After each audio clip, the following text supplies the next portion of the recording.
Greetings and welcome back to my channel. Today we're looking at the 2000 action comedy film Miss Congeniality, directed by Donal Petrie and starring Sandra Bullock, Michael Caine, Benjamin Bratt and William Shatner.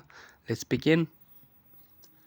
In 1982, a young Gracie Hart steps into a playground fight to beat up a bully who is threatening a boy she likes. However, the boy feels humiliated at being rescued by a girl and rejects her rudely. In response, Gracie punches him in the nose and leaves to sulk alone. Years later, Gracie is now a tough special agent for the FBI.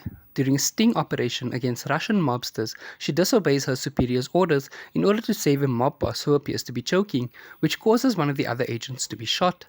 Gracie is demoted to a desk job as punishment. Soon after, the agency is alerted via a letter from the notorious domestic terrorist known only as the Citizen to a bomb threat at the upcoming 75th annual Miss United States beauty pageant in San Antonio, Texas.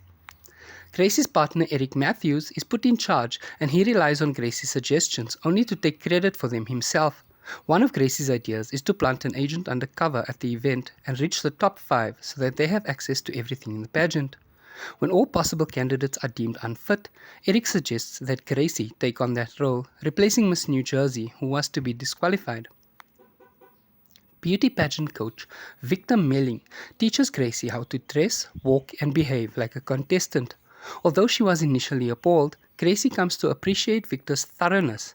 Gracie enters the pageant as Gracie Lou Freebush, representing New Jersey, and becomes friends with Cheryl Frazier, who is Miss Rhode Island.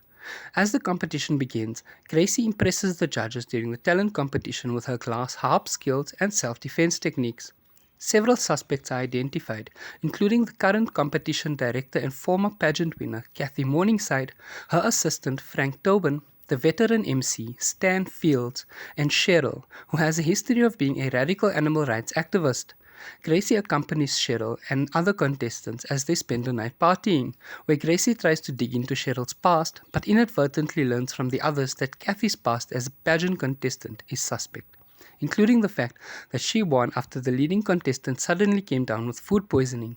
Gracie comes to believe that Kathy is a Citizen copycat. When Gracie reports this to Eric and the team, she learns that the Citizen has been arrested on an unrelated charge, and because there is no further threat, their supervisor has pulled the mission. Gracie insists that she suspects something is wrong, but Eric and the team leave, unconvinced. While on their way home, Victor informs Eric that Frank is actually Kathy's son, a fact that they try to hide from the FBI. Eric returns to Texas to help her continue the investigation against orders. In the final round, Gracie is stunned when she is named first runner-up. Cheryl is named Miss United States, but as she goes to accept the tiara, Gracie realizes that Frank impersonated the Citizen to make the pageant bomb threat, and that the bomb is in the crown. Gracie fights Cheryl for the crown, and as Eric wrestles with Frank, who is about to detonate the bomb. Finally, Gracie manages to throw the tiara up at the stage scenery, where it explodes and sets the stage on fire. As Kathy and Frank are arrested, Gracie determines that the two wanted to kill the pageant winner on stage as revenge for Kathy's termination from the Miss United States organization. Afterwards, Eric asks Gracie out on a date and they kiss. Soon after, Eric and Victor trick Gracie into attending the pageant's farewell breakfast, where the new Miss United States, Cheryl, names Gracie Miss Congeniality.